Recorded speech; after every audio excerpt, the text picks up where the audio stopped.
Hello everybody, मैं Deepak Yadav from Pro Cyber Security. I hope कि आप लोग बहुत अच्छे होंगे। तो आज के इस वीडियो के अंदर हम पढ़ने वाले आईसीएमपी प्रोटोकॉल के बारे में। तो चलिए स्टार्ट करते हैं। जैसा कि आप लोगों को स्क्रीन के ऊपर दिखाई दे रहा होगा, मैंने यहाँ पे कुछ लिखा हुआ आईसीएमपी के बारे में और क्यों हम इसे पढ़ने जा रहे हैं, इसका क्या यूज होगा। तो सारी चीजें आप लोगों को रिगार्डिंग आईसीएमपी के जो भी चीजें होंगी वो सारी कवर हो जाएंगी। तो सबसे पहले हम बात करें आईसीएमपी की जो फुल फॉर्म होती है वो होती है इंटरनेट कंट्रोल मैसेज प्रोटोकॉल। ठीक है, जैसा कि यहाँ पे लिखा हुआ है।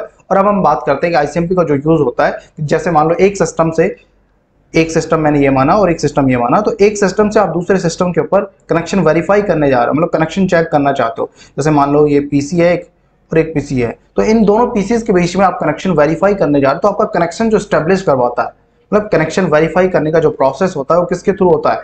आईसीएमपी प्रोटोकॉल के थ्रू होता है, जिससे आपको पता लगता है कि आपके बीच में कनेक्शन है या नहीं है। मान लो आपने गूगल के ऊपर लिखा व्हाट इज नेटवर्किंग, तो कनेक्शन जो आपका बनाता है वो आईसीएमपी प्रोटोकॉल के थ्रू आपको पता लगता है कि आपका कनेक्शन बना या नहीं बना। ये इंटरनली जनरेट होता है और कैसे काम करता है, किस तरीके से प्रोसेस करता है, इस पैकेट के अंदर क्या क्या इन्फॉर्मेशन लग के जाती हैं, वो धीरे धीरे वो सारी चीजें हम जानेंगे, है ना। तो अब हम बात करें कि आईसीएमपी का जो यूज होता है वो आप लोगों को पता लग गया है कि it is used to verify connectivity between source to destination, जैसा कि यहाँ पे लिखा हुआ है। और आईसीएमपी प्रोटोकॉल जो है वो लेयर 3 के ऊपर वर्क करता है। लेयर 3 हमारा कौन सा होता है? Network layer. जैसा कि हमने ओएसआई मॉडल पढ़ा था, आप लोगों ने उन वीडियोस को अच्छे से देखा होगा, तो आप लोगों को पता होगा कि लेयर 3 हमारा कौन सा होता है। और जैसा कि यहाँ पे लिखा हुआ है that is used to send error message and operation information about network conditions. तो रिगार्डिंग जो भी नेटवर्क के अंदर सारी चीजें होती हैं कि नेटवर्क के अंदर कुछ एरर आ गया है, तो हम आईसीएमपी प्रोटोकॉल के थ्रू हम उसे पता कर सकते हैं। मान लो हम पिंग करके देखेंगे, मतलब हमारा कनेक्शन बन रहा है या नहीं बन रहा, तो हमें वेरीफाई हो जाएगा कि कहाँ तक हमारा कनेक्शन बना हुआ है। ठीक है, तो कनेक्शन जो वेरीफाई हमारा करवाता है, वो चेक करवाता है, वो आईसीएमपी के थ्रू हम करते हैं। ठीक है, तो और यूटिलिटी टूल हम कौन से इसके अंदर यूज करते हैं नेटवर्क के अंदर वेरीफाई करने के लिए? पिंग एक कमांड होती है, ट्रेस राउट, इन दोनों का हम यूज करते हैं जिससे हमारा कनेक्शन वेरीफाई जो हम प्रोसेस करवाते हैं, इनका यूज करते हैं। जैसे पिंग एक कमांड है और ट्रेस राउट भी एक कमांड है, तो इन दोनों का हम यूज करते हैं। और नेक्स्ट हम बात करें, इसके अंदर दो मैसेजेस काम करते हैं, एक तो क्वेरी इको रिक्वेस्ट और इको रिप्लाई।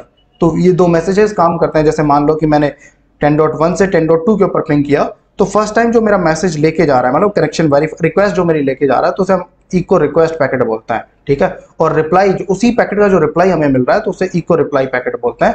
तो इसके अंदर दो मैसेजेस काम करते हैं, इको रिक्वेस्ट और इको रिप्लाई। और नेक्स्ट हम बात करें विंडोज सिस्टम्स के अंदर, जैसे विंडोज सिस्टम हमारे पीसी जो हैं, जब हम पिंग करने जाते हैं, तो आप लोगों ने कमांड फ्रॉम के अंदर देखा भी होगा, तो मैं आप लोगों को दिखा भी देता हूँ। जैसा कि मैं यहाँ पे CMD लिखता हूँ और आप किसी भी चीज को पिंग करने जाते हो, जैसे कि मैंने पिंग किया google.com, है ना, google.com में यहाँ पे सर्च करता हूँ और एंटर करूंगा, तो मेरा 4 बार पैकेट सेंड होगा।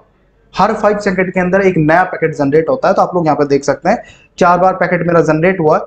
एक पैकेट ये रहा, और मैं कलर एक बार चेंज कर लेता हूँ, मतलब एक पैकेट ये जनरेट हुआ, एक ये। तो विंडोज सिस्टम के ऊपर 4 बार पैकेट जनरेट होता है। और नेक्स्ट मैं बात करूँ सिस्को डिवाइसेस के ऊपर, 5 टाइम पैकेट जनरेट होता है। हर 2 सेकंड के अंदर एक नया पैकेट जनरेट होता है। जैसे आप पिंग करने जाते हो, मतलब कनेक्शन वेरीफाई करने जाते हो, तो विंडोज डिवाइसेस के ऊपर 4 टाइम पैकेट जनरेट होता है। ठीक है, और सिस्को डिवाइसेस के ऊपर 5 टाइम पैकेट जनरेट होता है हर 2 सेकंड के अंदर। कुछ ये थी इन्फॉर्मेशन आईसीएमपी प्रोटोकॉल के बारे में, और डिटेल के अंदर हम इसके बारे में पढ़ने वाले हैं एज ए पैकेट फ्लो। जब हम इसका करेंगे आईसीएमपी के अंदर किस तरीके से पैकेट हमारा जनरेट होता है, कैसे प्रोसेस करता है, तो वो आप लोगों को मैं पैकेट फ्लो के अंदर बताऊंगा। तो आई थिंक आप लोगों को ये वीडियो समझ में आया होगा। तो इस वीडियो के लिए इतना ही, मिलते हैं फिर एक नई वीडियो में। जब तक के लिए बाय बाय, टेक केयर।